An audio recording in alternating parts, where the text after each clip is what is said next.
teknikal. Kerana tak mudah untuk mengawal trafik yang kadang-kadang besar dan ramai. Dan kita dapat macam-macam trafik. Tapi saya jelaskan kepada tuan-tuan bahawa salah satu perkara yang paling besar, yang menjadi masalah besar kepada kita adalah kita sentiasa menjadi pengguna maklumat. Jadi datang je maklumat kita mamah dan telan. Sebab tu kalau kita lihat sekarang, sebahagian daripada video yang keluar, menggambarkan seolah-olah Iran menang. Menggambarkan seolah-olah ini adalah kejatuhan Israel. Sedangkan secara harian kita tahu bahawa Iran dibantai dengan teruk dalam siri serangan yang tadi adalah masuk yang ke-5 dalam tempoh 3 hari. Dan sekarang ni pengeboman tengah berlaku dengan besar. Okey, tuan-tuan akan lihat apa pun semua orang tak mau lihat kisah tentang Minab. Minab adalah hari pertama yang dibom. Semua orang, mereka bom Minab. Hari adalah hari sama mereka bom Istana Presiden. Di mana membawa kepada syahidnya Syekh Ayatollah Ali Khamenei. Tapi tuan-tuan tak ambil berat tentang 156 kanak-kanak sekolah rendah yang dibom di Minab, di selatan Tehran. Tak ada berita dan tak siapa pun nak peduli. Orang lebih keluarkan berita-berita yang menggambarkan 1-2 kawasan Israel dibom. Kita bersetuju itu berita yang perlu kita ambil. Tapi oleh kerana kita hidup dalam fantasia ataupun dalam falasi, kepalsuan dengan mengatakan perang ini kita akan menang, maka kita menyembunyikan banyak perkara untuk kita renungkan. Menjadikan cara kita mempromosi maklumat juga lemah. Di mana budaya kita mempromosi maklumat, kita buat banyak fake news, kita buat banyak berita-berita untuk mendedarkan diri kita bahawa Israel akan jahanam, kita akan buat banyak berita-berita kita dalam kemenangan. Secara realitinya, kita sedang menanggung kekalahan yang sangat teruk dalam perang ini. Sebab itu Peter Hegseth menyampaikan ucapan tadi dengan sangat-sangat besar menghina Islam.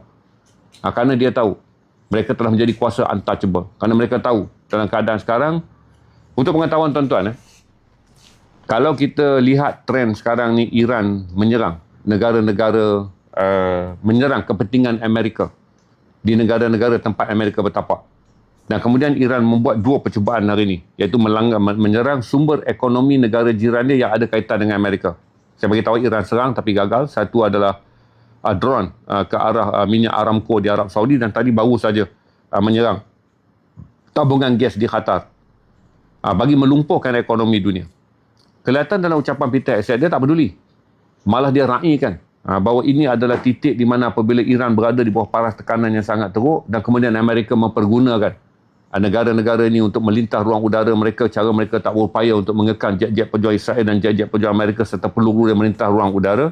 Amerika menganggap adalah bonus apabila Iran menyerang dan kemudiannya memusnahkan negara-negara yang berada di sekitar. Di atas alasan ini negara yang ada hubungan dengan Amerika. Amerika lepas tangan dengan ucapannya petang tadi menunjukkan gambaran bahawa ini adalah perbuatan pengganas. Dia tak menunjuk sedikit pun rasa simpati kepada negara-negara jiran yang dijadikan tempat kem tentera dia selama dia cuba menghasut mereka untuk memusuhi Iran, dan sekarang mereka tidak lagi memusuhi Iran dengan tidak membenarkan kem-kem ini digunakan untuk melancarkan perang tak atas Iran.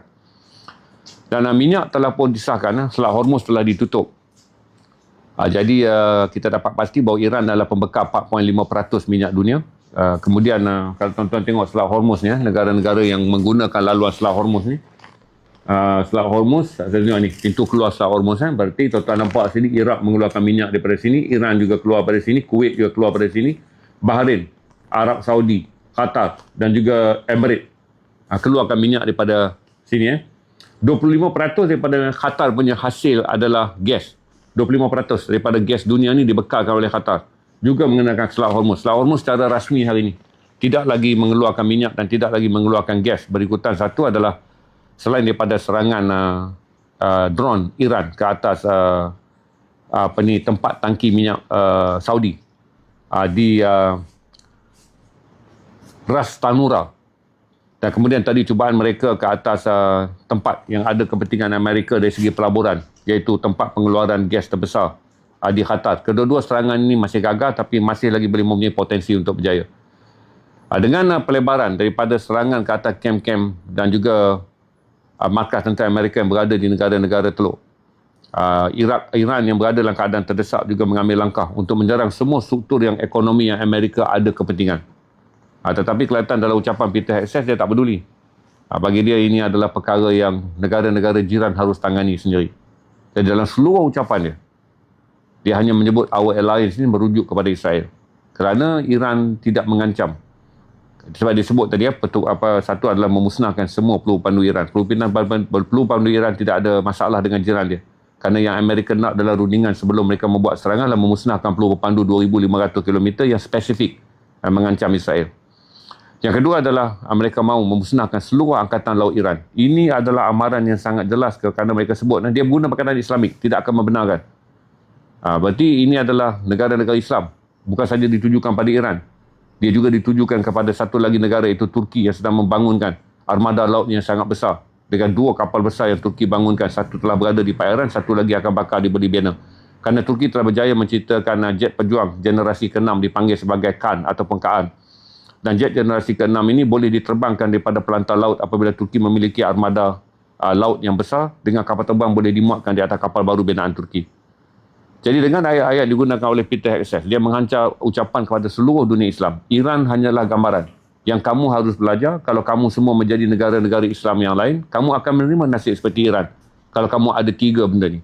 Satu adalah kilang bagi menghasilkan mesar. Okey, baik, kamu tak ada kilang menghasilkan mesar. Kamu beli daripada orang. Kami akan menghapuskan semua stok mesar. Mesar ni dia pecah pada 2, peluru berpandu. Sama ada menghasilkannya ataupun menyimpannya.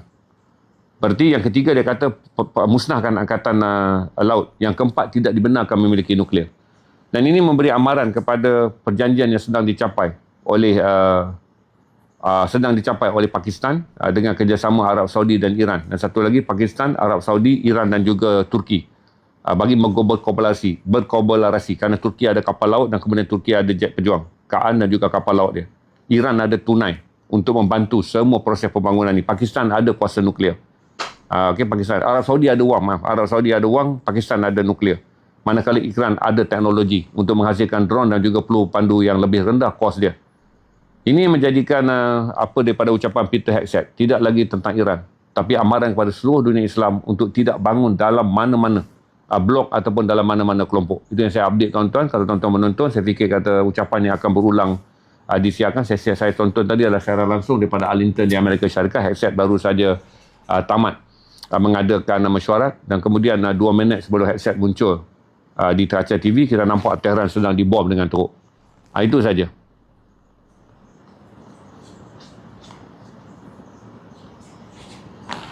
Cik orang Iran ke?